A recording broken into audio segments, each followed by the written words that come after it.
Hello friends, in this video I will be solving CFA Institute's practice MCQs for ethics.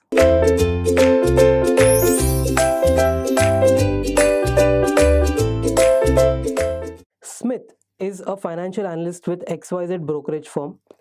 She is preparing a purchase recommendation on JNI Corporation.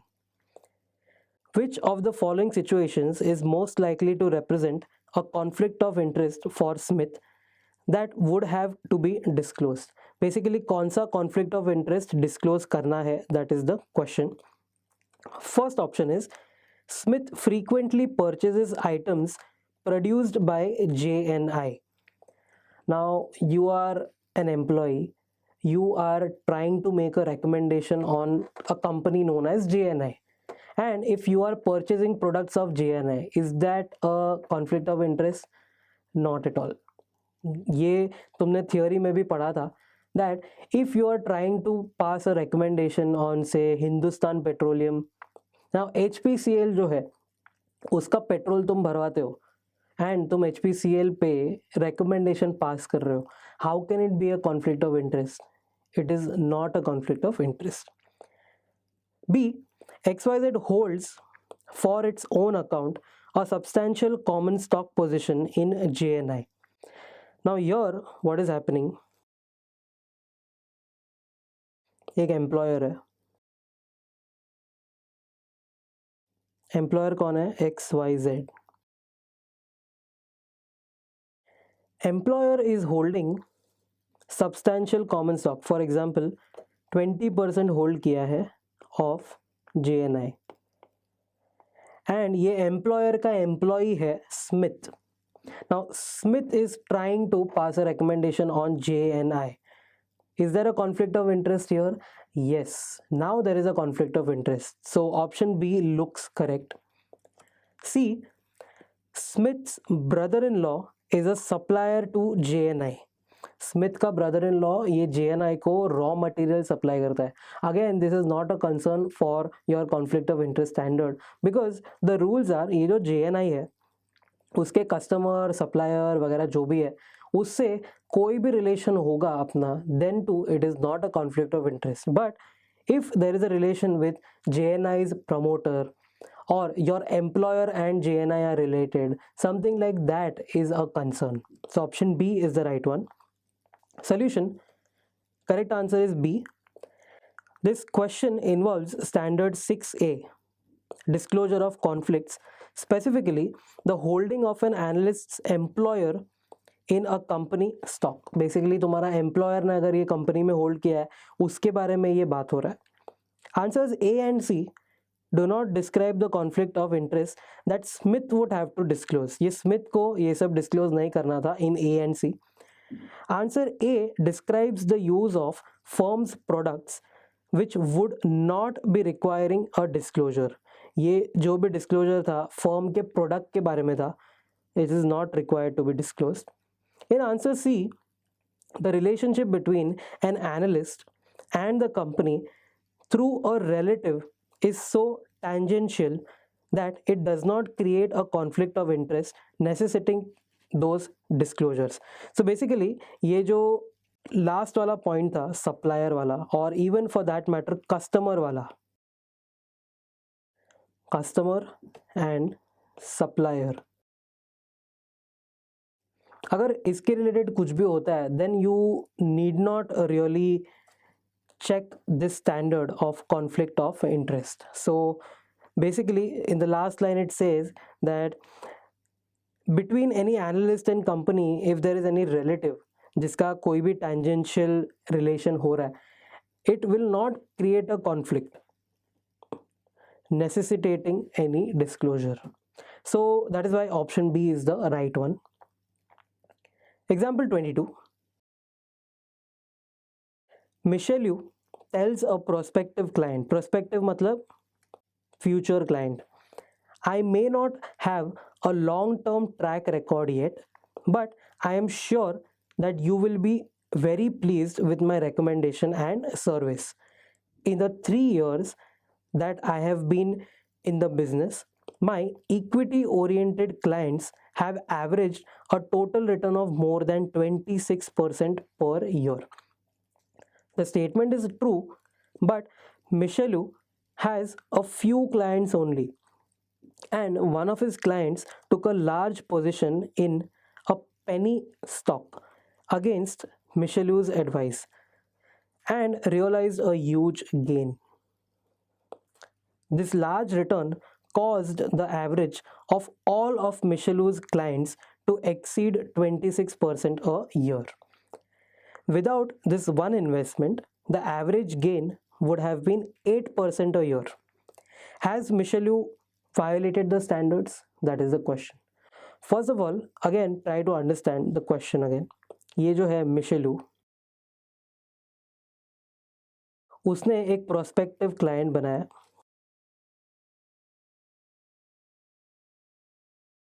Michelou says that past returns have exceeded 26% per annum. And ये 26% किधर से आया? तो it is an average of so many clients. Now for example, let's consider there are 3 clients. ठीक है? ये तीनों client के हिसाब से average is 26%. But हुआ क्या है? ये जो 26% है वो actual नहीं है. Actual में क्या हुआ है? तो out of these 3 clients, ये जो फर्स्ट क्लाइंट है ये वाला, इसको शायद 50% का प्रॉफिट हुआ होगा by investing in penny stock. Penny stock क्या होता है? It is a company with very less amount of stock price, जैसे $1 और $2. तो ये जो पेनी स्टॉक जो होता है उसका शेयर प्राइस एकदम लेस होता है, जैसे $1 और $2, and the chances of fraud in these companies are quite high. तो उसने ये मिशेलू के एडवाइस के अगेंस्ट जाके ये क्लाइंट ने उसमें इन्वेस्ट किया एंड उसके वजह से 50% रिटर्न आया होगा फॉर एग्जांपल. एंड ये जो 2 और 3 है वो मिशेलू के एडवाइस वाले क्लाइंट्स से जिसमें बहुत ही कम रिटर्न आया होगा, which has average out to 26%. Okay.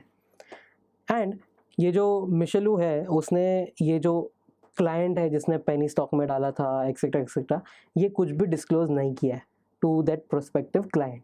उसने सीधा सीधा बोला कि मेरे क्लाइंट्स को 26% का एवरेज प्रॉफिट हुआ है. Has Michelle violated the standards? Of course yes, he has violated the standard. Option A, no, because Michelou is not promising that he can earn a 26% return in future. See, Michelou, even if he promises, तो violation है ही. Even if he does not promise, it is still a violation because उसने presentation अच्छे से नहीं दिया है ना. He is misrepresenting the performance. So A is incorrect. B, no, because the statement is a true and accurate description of Michelou's track record. Again, this is false because उसने थोड़ा चीज़ disclose ही नहीं किया है, misrepresent कर रहा है वो. C, yes, because the statement misrepresents his track record. Simple as that. Solution: the correct answer is option C. This question relates to standard 1C, which is misrepresentation. Although Michelou's statement about the total return of his client's account on average may be technically true, it is misleading because majority of the gain resulted from one client's large position taken against Michelou's advice. Therefore, this statement misrepresents the investment performance. So now you know that so many examples related to misrepresentation have been seen. You should really catch it in one sentence. जैसे in this case, he had not disclosed that penny stock वाला client का return. So you can catch it, and then of course you have to read all the 3 options and then conclude. So this one was very easy compared to the other ones which we had done. Next, he has not taken steps to present a fair, accurate and complete presentation of performance. Answer B is thus incorrect. And answer A is incorrect because although Michelou is not guaranteeing the future results, his words are still a misrepresentation. मतलब ऐसा नहीं है कि ये misrepresent किया तो वो guarantee नहीं कर रहा है and it is not a violation. It is not like that. If you are misrepresenting and you are still not guaranteeing, even that is a violation. Example 23. An investment banking department of a brokerage firm often receives material non-public info. Material non-public info मतलब insider trading वाला, that could have considerable value if used in advising the firm's brokerage clients. In order to conform to the code and standards, which one of the following is the best policy for the brokerage firm? Basically तुम्हारे company में एक investment banking department है जिसको कुछ inside news आता रहता है, and how do you not violet the standards, that is the question. Option A, permanently prohibit both buy and sell recommendations of the stocks of clients of the investment banking department. Option A बोलता है कि permanently ये bye और cell recommendation दोनों बंद कर दो, which is a bit harsh. Option B, establish physical and informational barriers within the firm to prevent the exchange of info between investment banking and brokerage operations. Now this one looks correct. Investment banking department के पास inside info है. जो broker department है या जो brokerage का department है उसके तक ये इन्फो नहीं पहुंचना चाहिए. Try to ensure that. So that looks right. And option C, monitor the exchange of info between the investment banking department and the brokerage operation. C, जो ऑप्शन सी है it is somewhat right, but don't you think option B जो है it is a preventive measure. Option B says ये जो investment banking department है और ये जो ब्रोकर डिपार्टमेंट है ये दोनों के बीच में कोई बैरियर डाल दो, मतलब कि इधर इंफॉर्मेशन पास ही ना हो सके. That is what option B is saying. Option C बोलता है इंफॉर्मेशन पास होने दो but we will monitor it. C, if you are letting that info pass and then you monitor, उससे better you don't let that info pass. So option B is the most appropriate one. Solution. Correct answer is option B. The best policy to prevent violation of standard 2A material non-public info is establishment of firewalls in a firm to prevent exchange of insider info. The physical and informational barrier of a firewall between investment banking department and the brokerage operation prevents the investment banking department from providing info to the analysts on brokerage side who may be writing recommendations on a company stock. Prohibiting recommendations of stock of the companies that are clients of investment banking department is an alternative, but answer A states that this prohibition would be permanent. See, if you are prohibiting it for the time being, temporarily वो buy or sell recommendation को बंद कर दो, that is still fine, but permanently बंद कर दो is not really a good idea, so which is not the best answer. Once an offering is complete and material non-public info is obtained by the investment banking department, it becomes public. Resuming publishing recommendations on a stock is not a violation of code and standards because the info of investment banking department no longer gives the brokerage operations an advantage in writing the report. So basically ये जो option A था उसको अलग वे से कैसे लिख सकते थे, तो option A could have said temporary prohibition on recommendations, temporary prohibition on buy और sell recommendations. कब तक ये prohibition रखने का? Until ये जो material non public info है वो public नहीं बन जाता तब तक. Until this info is public. Till then you can definitely prohibit the buy or sell recommendations on that, but once it is public then you can not really prohibit. So temporary prohibition is still okay, permanent prohibition is not an option. Next, answer C is incorrect because no exchange of info should be occurring between the investment banking department and the brokerage operation. So Monitoring of such exchange is not effective compliance procedure for preventing the use of material non-public info. मतलब exchange होने ही मत दो, exchange होने के बाद monitor करने का सवाल ही पैदा नहीं होगा. Question 24. Stewart has been hired by Goodner Industries Inc. to manage its pension fund. Stewart's duty of loyalty, prudence and care is owed to dash. तो ऑप्शन ए है the management of a Goodner. Goodner is basically the employer, तो उसको loyalty prudence and care जो है वो अपने manager, गुडनर जो है उसके मैनेजर को या अपने एम्प्लॉयर के मैनेजर या मैनेजमेंट टीम को करना है द ड्यूटी ऑफ लॉयल्टी वगैरह. Option A says that. Option B the participants and beneficiaries of Goodner's pension plan. So is it that employer का जो pension plan है, see it has been hired by Goodner Industries to manage its pension funds.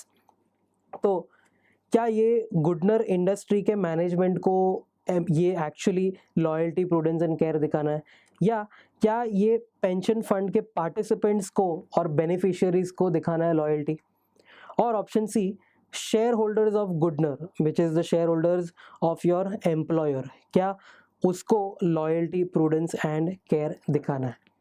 Now try to understand. First of all, for example, if Stuart is a CFA charter holder, qualified and very well capable for this job, if Goodner is hiring him to manage the pension fund, first of all Goodner तो employer है ही, no doubt, but don't you think the most appropriate answer would be B, which is participant and beneficiaries of the pension plan? Ultimately ये जो Stuart है वो ये pension plan को manage कर रहा है. तो पेंशन प्लान किसके लिए है, कौन से एम्प्लॉयज़ के है, कौन से बेनिफिशियरीज है वगैरह, उनके टूवर्ड्स ज़्यादा लॉयल्टी प्रूडेंस एंड केयर दिखाना पड़ेगा. So that is why option B is the most appropriate one. Solution: the correct answer is option B. Under Standard 3A, Loyalty, Prudence and Care, members and candidates who manage a company's pension fund owe these duties to the participants and beneficiaries of the pension plan and not the management of the company or its shareholders. तो 3A में ये specifically लिखा है that if you are managing a pension fund, तो वो pension fund के participants और beneficiaries जो बेसिकली जो एम्प्लॉयज़ है जिनको पेंशन मिलने वाला है उनके लिए तुम ये ज़्यादा रिस्पॉन्सिबल रहो एंड नॉट द कंपनी और the company share holders. Example 25. Which of the following statements is a stated purpose of disclosure in Standard 6C referral fees?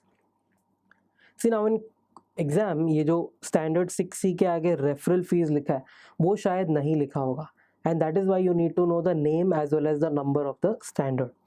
So which of the following statement is a stated purpose of 6C? A. Disclosure will allow the client to request discounted service fees. ये क्या होता है? तो if you disclose whatever referral fees are given, it will allow the client to request discounted fees. मतलब अगर आप बोलते हो कि ये मुझे referral fees मिल रहा है तो client आपको बोलता है कि ओके तो मुझे आप थोड़ा डिस्काउंट दो. तो this is not a purpose. Option B. Disclosure will help the client evaluate any possible partiality shown in the recommendation of service. Now this seems to be right. ये जो डिस्क्लोजर किया उससे क्लाइंट को क्या पता चलेगा if there is any partiality shown in the recommendation of services. If you are earning some referral fees, are you being impartial or not? That is the purpose. So option B looks right. Option C, disclosure means advising a prospective client about the referral arrangement once a formal client relationship has been established. See, option C क्या बोलता है? Disclosure means advising a prospective मतलब के future client about referral arrangement once that relationship has been established. Basically, to advise your prospective client about this is not really a purpose of Standard 6C referral fees. So option B is the most appropriate one again. Solution, the correct answer is option B. Answer B gives you one of the two primary reasons listed in the handbook for disclosing referral fees to the clients under standard 6C referral fee. The other is to allow clients and employers to evaluate the full cost of services. Answer A is incorrect because standard 6C does not require members or candidates to discount their fees when they receive referral fees. Answer C is inconsistent with standard 6C because disclosure of referral fees to be effective should be made to prospective clients before entering into a formal client relationship with them. मतलब ये relationship में enter हो उसके पहले ही ये referral fees का आपको disclosure कर देना है, and that is why option B is the most appropriate answer. Next, question 26. Rose, a portfolio manager for a local investment advisory firm, is planning to sell a portion of his personal investment portfolio to cover the costs of his child's academic tuition. Rose है एक portfolio manager, उसने उसका personal investment portfolio को sell करना है to cover for child's tuition expenses. Rose wants to sell a portion of his holdings in household products, but his firm recently upgraded the stock to strong buy. एक firm है या employer है, उसमें रोज is working. Firm बोलता है house hold products करके कोई तो भी कंपनी है, उसको स्ट्रॉन्ग बाय रिकमेंडेशन है, everyone must buy it. But Rose को क्या करना है, ये हाउस होल्ड प्रोडक्ट्स कंपनी को सेल करना है क्योंकि उसको चाइल्ड का ट्यूशन फी भरना है. Which of the following describes Rose's options under the code and standards? मतलब कौन सा वाला उसको करना चाहिए. Option A, based on his firm's buy recommendation, Rose cannot sell the shares because he would be improperly prospering from the inflated recommendation. ये option A बोलता है कि फर्म ने बाय बोला तो रोज कैनॉट सेल बिकॉज अगर उसने बेचा नहीं ना तो उसको प्रॉस्पेरिटी होगा from inflated recommendation. Basically if firm says buy, then Rose can't sell. Option A ये बोल रहा है. Of course it is not correct. ये रोज को कोई भी प्रोहिबिशन नहीं है टू सेल, तो option A looks wrong. B, Rose is free to sell his personal holdings once his firm is properly informed of his intentions. Now this means that Rose can sell after disclosing. This seems to be absolutely correct. And option C, Rose can sell his personal holdings but only when a client of the firm places an order to buy shares of the household. Now ये तो कुछ भी बना है option. अगर कोई client bye करने के लिए देगा तो ही ये उसका पर्सनल होल्डिंग्स को सेल करेगा. This is rubbish. There is no such rule written in any standards. So option B is the right one. Solution, correct answer is option B. Standard 6B, priority of transactions, does not limit the transactions of company's employees that differ from current recommendations as long as the sale does not disadvantage the current clients. Thus, answer A is incorrect.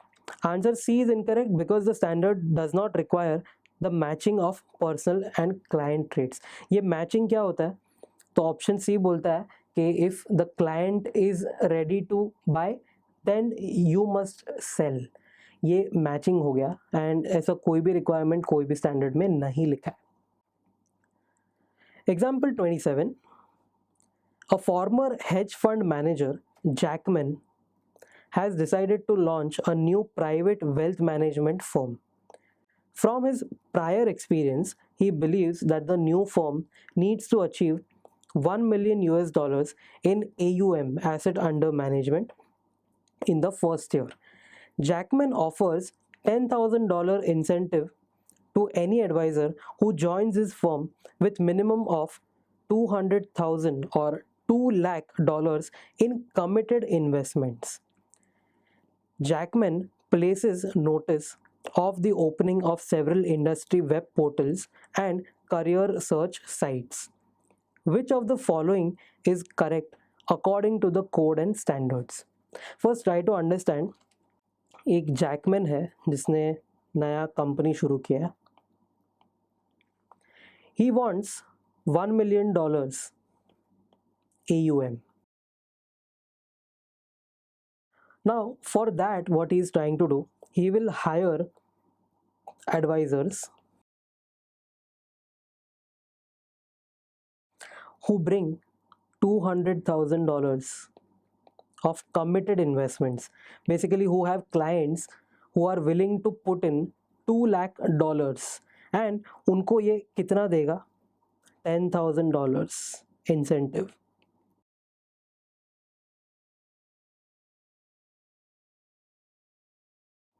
And now he is placing a notice. ये एक job के लिए advertisement दे रहा है that if some advisor is willing to join, तो उसको मैं $10,000 का इंसेंटिव दूंगा if he is ready to get $2 lakh of invested capital और committed capital. Now which of the following is corrected as per the code? तो option A बोलता है a member और candidate is eligible for the new position and incentive if he or she can arrange for enough current clients to switch to the new firm, and if the member or candidate discloses the incentive fee. Option A क्या बोलता है कि कोई भी member और candidate अगर ये join कर रहा है as an adviser, then he or she can arrange for enough current clients to switch the new position. अगर तुम एक ओल्ड फर्म में हो और तुमको अभी ये न्यू फर्म में जाना है, तो get so many new clients and then switch. This is what option A is trying to say. Option B, a member और candidate may not accept the employment with the new firm because Jackman's incentive offer violates the code and standards. क्या किधर भी code and standards में ये लिखा है कि if you accept that $10,000 का incentive and then you give clients to someone, then it is a violation? No, nowhere in the code of standards has this been written. So option B is absolutely wrong.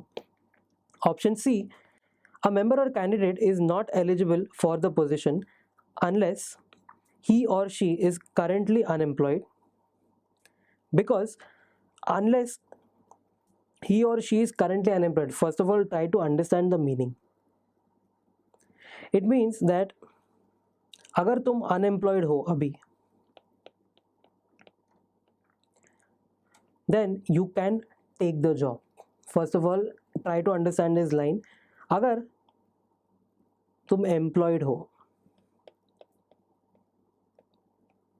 And if you are soliciting clients, तो ये not allowed है. So I will read the option C again. A member और candidate is not eligible for the new position unless he or she is currently unemployed, because soliciting the clients of the members or candidates current employer is prohibited.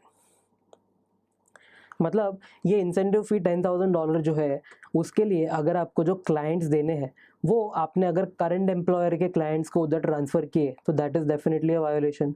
So you either be unemployed.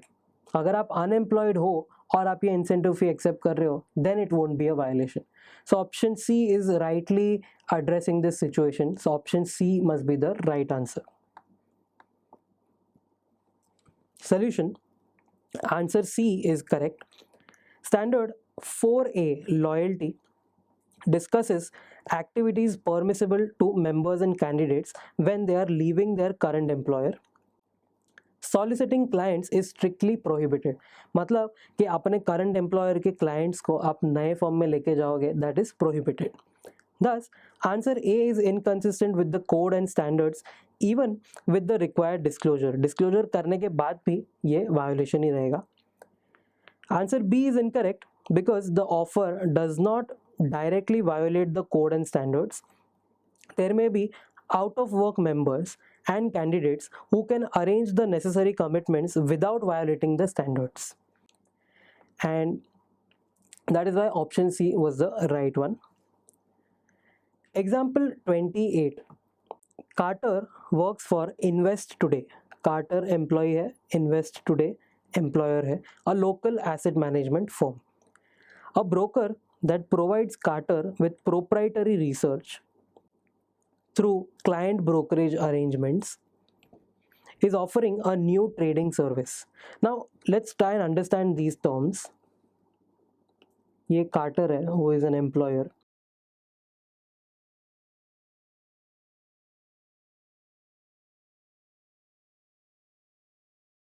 Invest Today,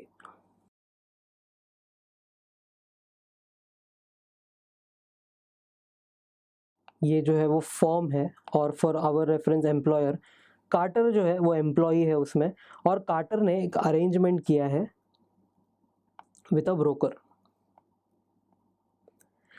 quarter क्या करेगा, ये broker को अलग अलग clients देगा ताकि वो broker brokerage कमा सके.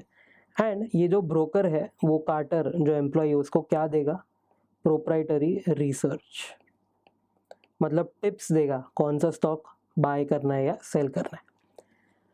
Now this broker is providing some new trading service. The broker is offering low fee execution only trades to complement its traditional full service execution and research trades. Now let's try to understand again ये क्या होता है. Low fee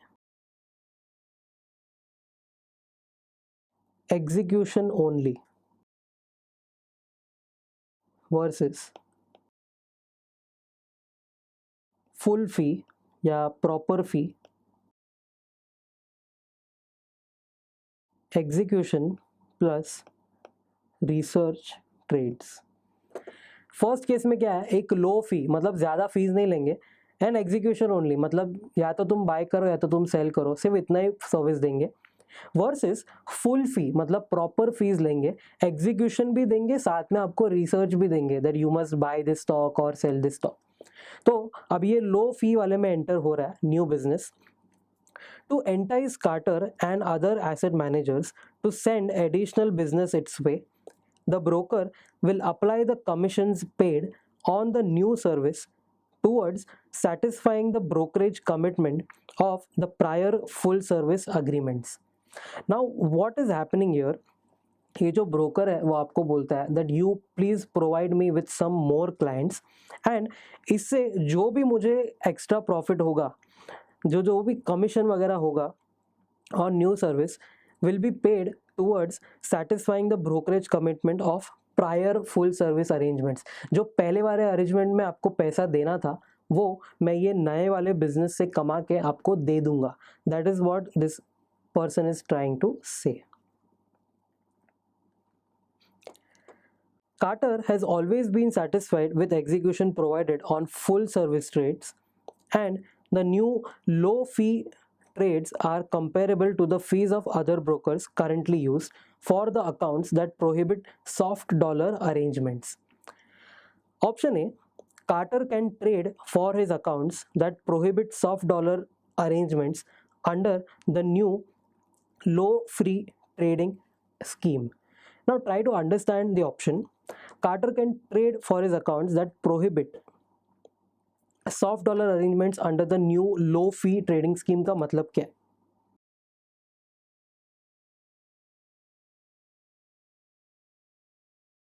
soft dollar arrangement अगर आपको flow chart याद है तो ये है कार्टर, ये है ब्रोकर. कार्टर क्या करता है, ब्रोकर को क्लाइंट्स देता है. ब्रोकर क्या करता है, उसको एक्स्ट्रा कमीशन कमाने का एक चांस देता है. Now don't pay money, give more clients, and उसके वजह से क्या करेगा, ये एक्स्ट्रा कमीशन कमाएगा. This is known as soft dollar arrangement. तो ऑप्शन ए जो बोलता है, does it seem right? yes, it kind of seems right. So he can trade for accounts which are prohibiting soft dollar arrangements, because ये जो नया scheme है उसमें क्या होने वाला है, जो भी पैसा ये कमाने वाला है वो जाएगा ultimately for their previous deals, जो पहले वाला फुल सर्विस ब्रोकरेज था उसके पैसे के लिए ये पैसा देने वाला है। सो थोड़े बहुत अकाउंट्स है जिसमें सॉफ्ट डॉलर अरेंजमेंट ही नहीं है, वो सब के लिए ये जा सकता है। Option B, Carter cannot use the new trading scheme because the commissions are prohibited by soft dollar restrictions of the accounts। मतलब वो बोल रहा है नए स्कीम में जाओ ही मत क्योंकि ये जो कमीशंस है these are prohibited। Now this is not the right one, you can still opt for the new scheme for the accounts in which soft dollar arrangements have been prohibited, so B is not completely right। C, Carter should trade only through the new low fee scheme and should increase his trading volume to meet his required commission commitment। Now again see, this is wrong। जो accounts में soft dollar prohibit नहीं किया है सिर्फ उसके लिए ही आप नए लो फी अकाउंट में जा सकते हो and not for all the accounts. So option C is also wrong. Solution, answer A is correct। The question relates to standard 3A, loyalty, prudence and care। Carter believes the broker offers executive or effective execution at a fee that is comparable with those of other brokers, so he is free to use the broker for all accounts। Answer B is incorrect because the accounts that prohibit soft dollar arrangements do not want to fund the purchase of research by the Carter। मतलब ये जो accounts है जिसमें soft dollar arrangement prohibit किया है उसके लिए तुमको नए में जाना है तो जाओ, no problem, but why will they fund the purchase of research. जो अकाउंट्स ये प्रोहिबिट कर रहे हैं soft dollar arrangement, that if you give us clients you get more brokerage वगैरह वगैरह, उनको जो भी उनके थ्रू इनकम आ रहा है don't let that fund the purchase of research by Carter. The new trading scheme does not incur additional commissions from the clients, so it would not go against these prohibitions। Answer C is incorrect because Carter should not incur unnecessary expenses or excessive churning of portfolios, excessive trading or excessive brokerage you can say, for the purpose of meeting the brokerage commitments of the soft dollar arrangements। So again I'll explain ये answer C क्यों incorrect है, because Carter should not incur unnecessary expenses or excessive churning of portfolios, or which is known as excessive trading, for the purpose of meeting brokerage commitments of soft dollar arrangements। मतलब कि जो भी arrangement हुआ था कि आपको ये इतना ब्रोकरेज कमा के देगा etcetera etcetera, for that you cannot really trade excessively in your accounts of your clients, so that is why answer C would also be incorrect। Example 29, Rule has worked as a portfolio manager for a large investment management firm for the past 10 years। ये बंदे का नाम rule है।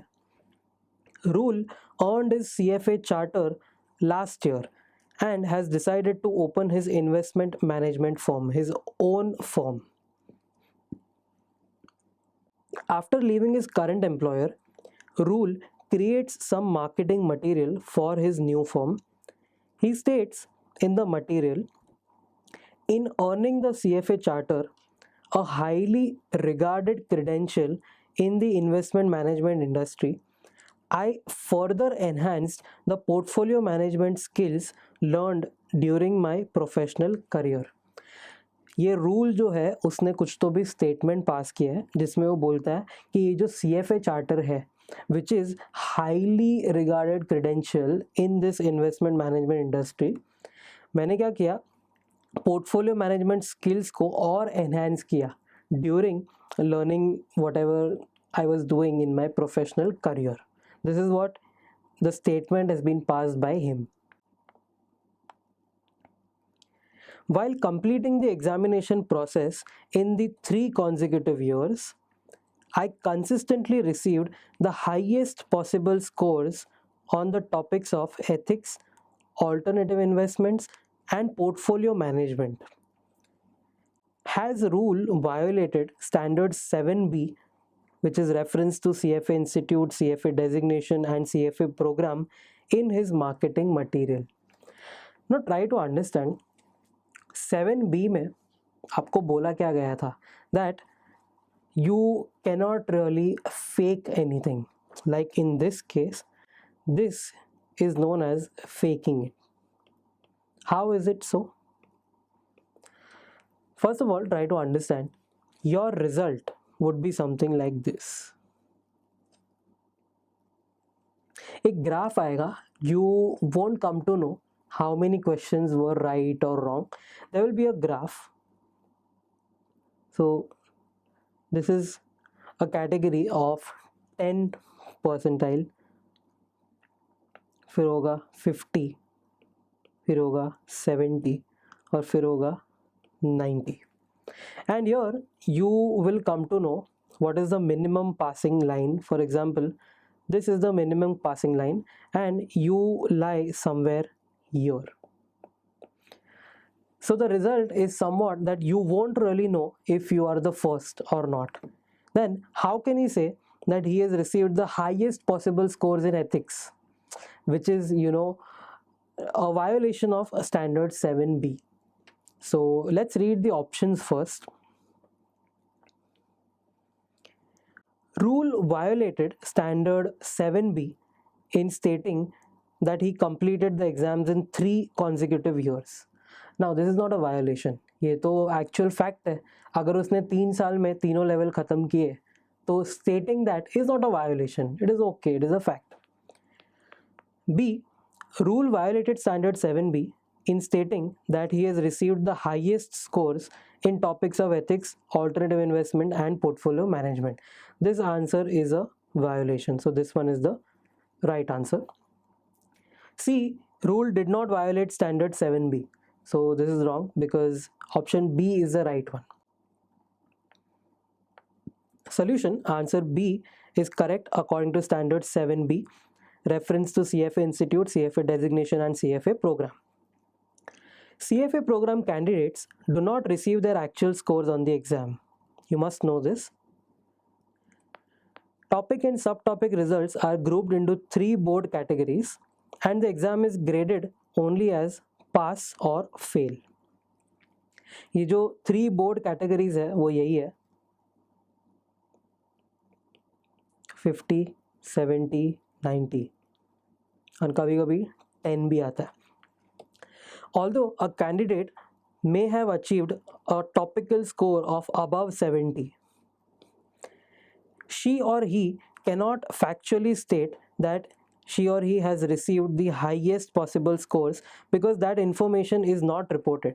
ये जो 70 है अगर इसके ऊपर आपको किधर भी आता है in topic wise मतलब के subject wise result में, then it is not necessary that you are the first.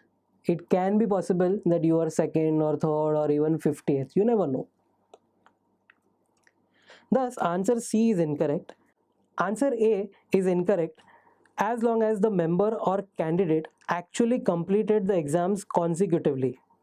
So basically, you know that level 1, 2 and 3 can be done in 1.5 years. For example, December 2020, level 1, फिर June 2021 level 2 and June 2022 for level 3. Basically 1.5 years में भी ये हो सकता है.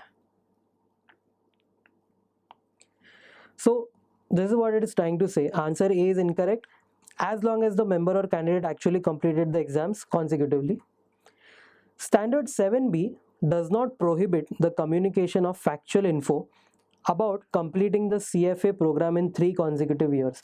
अगर ये 3 consecutive years में तुमने clear किया तो it is not a violation. You can state that, no problem. Next, example 30.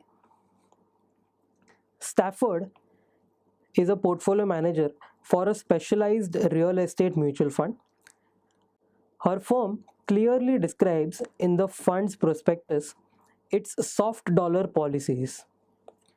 Stafford decides that entering the CFA program will enhance her investment decision making skills and decides to use the fund's soft dollar account to pay the registration and exam fees for the CFA program. Which of the following statements is most likely to be correct? अब इधर हुआ क्या है, Stafford ने decide किया है that I will enter into the CFA program and पैसा किधर से आएगा, तो फंड के सॉफ्ट डॉलर अकाउंट से जो भी इनकम आ रहा है उससे ये एग्जाम फीस वगैरह भरने वाला है. विच of the following statement is correct?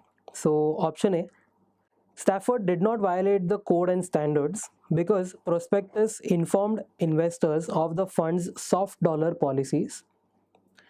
Option B, Stafford violated the code and standards because improving her investment skills is not a reasonable use of a soft dollar account.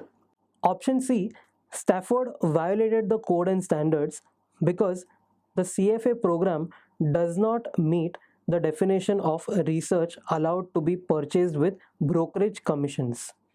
So option C seems to be the right one. What it is trying to say, just try to understand, इसने violate क्यों किया है? Because CFA program does not meet the definition of research allowed to be purchased with brokerage commissions. Try to understand, ये जो soft dollars है, you know the meaning of soft dollars. Soft dollars क्या है, तुमने उसको client दिया, वो client से फीस वगैरह नहीं मिलेगा but let the client trade more, और basically you are offering that brokerage to the broker कि भाई ज़्यादा हम ट्रेड करेंगे, ज़्यादा आपको ब्रोकरेज मिलेगा. Now whatever access you have achieved, ये जो ब्रोकरेज तुमको मिला है, ये ब्रोकरेज को तुमको यूज़ किसके लिए करना है? Use for the benefit of client or for research. Client brokerage commission जो होता है वो आपको बेनिफिट ऑफ द क्लाइंट के लिए यूज़ करना है. सॉफ्ट डॉलर्स जो भी मिला उसको आपको रिसर्च के लिए यूज़ करना है. Alright, now can you use this money for paying your CFA examination fees? No. So option C is the correct one because it has violated the standard. Solution. Answer C is correct.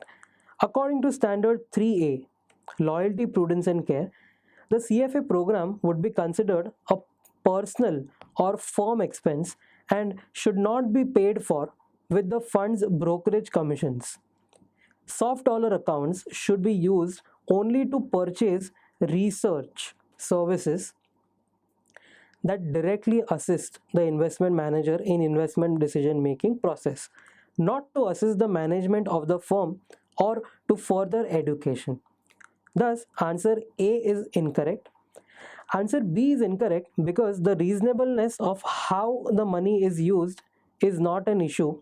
The issue is that educational expense is not research. That is the problem. Thank you for watching this video. Stay tuned to eKeeda and subscribe to eKeeda.